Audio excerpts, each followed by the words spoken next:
ഇന്ന് ദേശാഭിമാനി അക്ഷരമറ്റം ടാലന്റ് ഫെസ്റ്റിന്റെ 13ാം സീസണിന്റെ ഉപജില്ലാതല മത്സരങ്ങളായിരുന്നു. U P വിഭാഗത്ത് 20 ചോദ്യങ്ങൾ ഉണ്ടായിരുന്നു. അപ്പോൾ അതുമായിട്ട് ബന്ധപ്പെട്ട് ഇനി അടുത്ത ജില്ലാതല മത്സരം ഒക്ടോബർ 19-നാണ്. സംസ്ഥാനതല മത്സരം നവംബർ 23-നാണ്. LP, UP, high school, higher secondary വിഭാഗങ്ങളിലായി എല്ലാ ക്ലാസ്സുകാർക്കും മത്സരങ്ങൾ ഉണ്ട്. അപ്പൊ ഇന്ന് ചോദിച്ച ചോദ്യങ്ങൾ ഏതൊക്കെയാണെന്ന് നമുക്ക് നോക്കാം. ആദ്യത്തെ ചോദ്യം, ഇന്ത്യൻ രാഷ്ട്രപതി തിരഞ്ഞെടുപ്പിൽ മത്സരിക്കാനുള്ള ഏറ്റവും കുറഞ്ഞ പ്രായം. ഇന്ത്യയിൽ പ്രസിഡന്റ് ആകണമെങ്കിൽ എത്ര വയസ്സ് ഉണ്ടായിരിക്കണം? അപ്പോൾ 35 വയസ്സുള്ള ഒരാൾക്ക് മാത്രമേ, ഇന്ത്യൻ പൗരന് മാത്രമേ എന്ത് ചെയ്യാൻ കഴിയൂ? രാഷ്ട്രപതി തിരഞ്ഞെടുപ്പിൽ മത്സരിക്കാൻ കഴിയും. അപ്പോൾ ഓർത്തിരിക്കേണ്ട കുറച്ച് വയസ്സുകൾ കൂടി ഞാൻ പറഞ്ഞുതരാം. ഒന്ന്, പ്രസിഡന്റ്, ഗവർണർ, ഇവരുടെ രണ്ടിന്റെയും പദവിക്ക് 35 വയസ്സാണ്. പിന്നീട് വരുന്നത് 30 വയസ്സാണ്. 30 വയസ്സുണ്ടെങ്കിൽ രാജ്യസഭയിൽ മത്സരിക്കാം. അതേസമയം സ്റ്റേറ്റ് ലെജിസ്ലേറ്റീവ് കൗൺസിലിന്റെ, അതായത് വിധാൻ പരിഷത്ത് എന്ന് പറയും. ഇപ്പൊ കേരളത്തിൽ വിധാൻ പരിഷത്ത് ഇല്ല. അത് നിയമസഭയുടെ 2 മണ്ഡലങ്ങളാണ്. ഇപ്പൊ പാർലമെന്റില് രാജ്യസഭയും ലോക്സഭയും ഉണ്ട്. അതായത് പാർലമെന്റ് എന്ന് പറയുന്നത് രാജ്യസഭയും ലോക്സഭയും പ്രസിഡന്റും കൂടെ കൂടിച്ചേരുന്നതാണ്. അതേപോലെ നമ്മുടെ നിയമസഭയ്ക്ക് 2 മണ്ഡലങ്ങളുണ്ടെങ്കിൽ, ദ്വിമണ്ഡലങ്ങളുണ്ടെങ്കിൽ അതിൽ ഒരെണ്ണം വിധാൻ പരിഷത്ത് എന്നറിയപ്പെടും, മറ്റത് വിധാൻ സഭ എന്നറിയപ്പെടും. സ്റ്റേറ്റ് ലെജിസ്ലേറ്റീവ് കൗൺസിൽ എന്നും സ്റ്റേറ്റ് ലെജിസ്ലേറ്റീവ് അസംബ്ലി എന്നും പറയും. കേരളത്തിന് സ്റ്റേറ്റ് ലെജിസ്ലേറ്റീവ് അസംബ്ലി ആണുള്ളത്, 140 സീറ്റുകൾ. അപ്പോ കൗൺസിൽ ഇച്ചിരി കൂടെ ഉയർന്നതാണെന്ന് കരുതുക. വിധാൻ പരിഷത്തിന് 30 വയസ്സ്. അതേസമയം MLA ആവാൻ സ്റ്റേറ്റ് ലെജിസ്ലേറ്റീവ് അസംബ്ലി ആണെങ്കിൽ 25 വയസ്സ്. MP ആകണമെങ്കിൽ 30 വയസ്സാണ്. അതേസമയം ലോക്സഭയിൽ MP ആവാനാണെങ്കിൽ 25 വയസ്സ് മാത്രം മതിയാകും. രാജ്യസഭയിൽ 30 വയസ്സ്, ലോക്സഭയിൽ 25 വയസ്സ്. അതുകൊണ്ട് ചോദ്യം ശ്രദ്ധിക്കുക. MLA ആവാൻ എത്ര വയസ്സാവുമെന്ന് ചോദിക്കില്ല. കാരണം ലോക്സഭയ്ക്ക് 25ഉം രാജ്യസഭയ്ക്ക് 30ഉമാണ്. ലോക്സഭയിൽ MP ആവുന്നതും രാജ്യസഭയിൽ MP ആവുന്നതും MP എന്ന് തന്നെയുള്ള പദവിയാണ്. അതിൽ വേറെ വ്യത്യാസങ്ങളൊന്നുമില്ല. ദെയർഫോർ ലോക്സഭയ്ക്ക് 25 വയസ്സ്, രാജ്യസഭയ്ക്ക് 30 വയസ്സ്. പഞ്ചായത്ത്, മുനിസിപ്പാലിറ്റി തുടങ്ങി ഉള്ള തെരഞ്ഞെടുപ്പുകൾ മത്സരിക്കണമെങ്കിൽ 21 വയസ്സ് വേണം. വോട്ടിംഗ് പ്രായം 18ആണ്. അതുപോലെ മാരേജ് പ്രായം 18ആണ്. പെൺകുട്ടികൾക്ക്, ആൺകുട്ടികൾക്ക് 21 വയസ്സാണ്. അപ്പോ നമുക്ക് അടുത്ത ചോദ്യത്തിലേക്ക് നോക്കാം. ചിത്രത്തിലൊരു പാലത്തിന്റെ പടം തന്നിട്ടുണ്ടായിരുന്നു. അത് സൈന്യം നിർമ്മിച്ചു മുണ്ടക്കയിലുമായിട്ട് ബന്ധപ്പെട്ട് വന്നതാണ്. അപ്പോൾ അതിന്റെ ഒരു വാർത്തയുടെ ക്ലിപ്പാണ് ഇവിടെ കൊടുത്തിട്ടുള്ളത്. ഏഷ്യാനെറ്റ് ന്യൂസിൽ വന്നിട്ടുള്ള ഒരു വാർത്ത.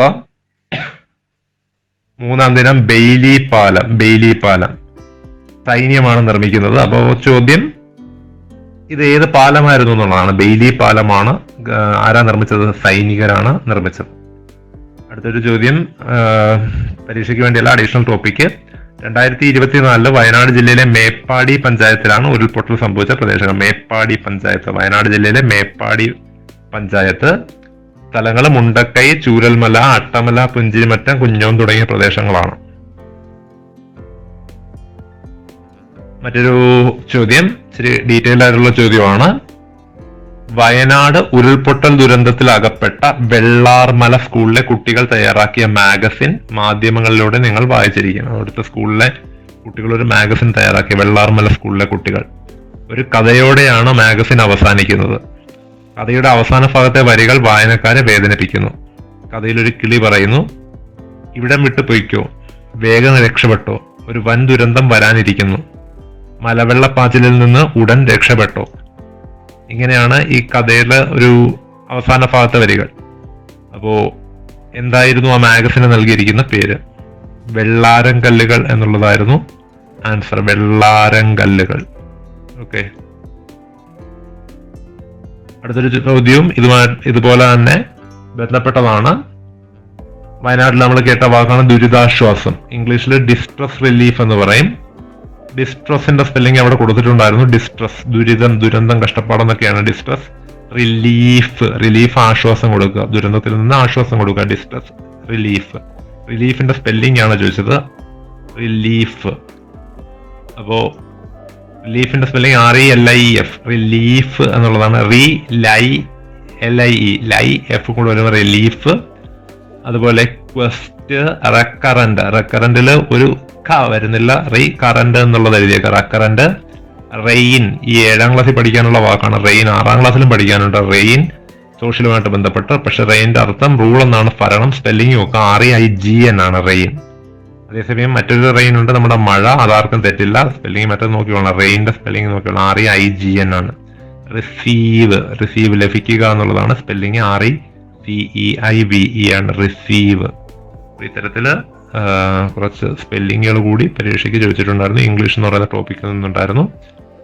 ഇന്നത്തെ ക്ലാസ് നമ്മൾ ഇവിടെ കൊണ്ട് അവസാനിപ്പിക്കുന്നു. ഇതിൻ്റെ തുടർച്ചയായിട്ടുള്ള ക്ലാസ്സുകൾ മറ്റ് ചോദ്യങ്ങൾ ലഭ്യമാകുന്നതിനനുസരിച്ച് നമുക്ക് നൽകാവുന്നതാണ്. തുടർന്നുള്ള ദിവസങ്ങളിൽ വിവിധ ക്വിസ് മത്സരങ്ങൾ, അതിനോടൊപ്പം ശാസ്ത്ര ക്വിസ്, സാമൂഹ്യശാസ്ത്ര ക്വിസ്, IT ക്വിസ് തുടങ്ങിയവയെല്ലാം ഇനി മേളകളുടെ സമയങ്ങളാണ്. അപ്പോൾ അതുമായിട്ട് ബന്ധപ്പെട്ട മത്സരങ്ങളെല്ലാം നടക്കും. അപ്പോൾ ടോപ്പിക്കുകളും പുസ്തകങ്ങളും നല്ല രീതിയിൽ പഠിക്കുക. കഴിഞ്ഞ പ്രാവശ്യമൊക്കെ പുസ്തകത്തിൽ നിന്നായിരുന്നു കൂടുതൽ ചോദ്യങ്ങളും ചോദിച്ചിരുന്നത്. 5, 6, 7 ക്ലാസ്സുകളുടെ സോഷ്യൽ സയൻസ് പുസ്തകങ്ങൾ, സയൻസ് ക്വിസിന് സയൻസിന്റെ പുസ്തകങ്ങൾ റെഫർ ചെയ്യുക, സോഷ്യൽ സയൻസിന് സോഷ്യൽ സയൻസിന്റെ പുസ്തകം റെഫർ ചെയ്യുക.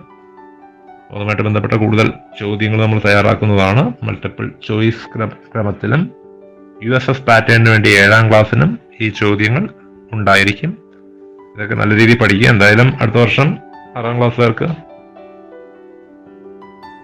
7ന്റെ സെയിം പുസ്തകമാണ്. പുസ്തകത്തിൽ വലിയ മാറ്റങ്ങളൊന്നും വരില്ല. അതായത് ഇപ്പൊ മാറിയ പുസ്തകമാണല്ലോ, അപ്പം നല്ല രീതിയിൽ പഠിക്കാൻ സാധിക്കും.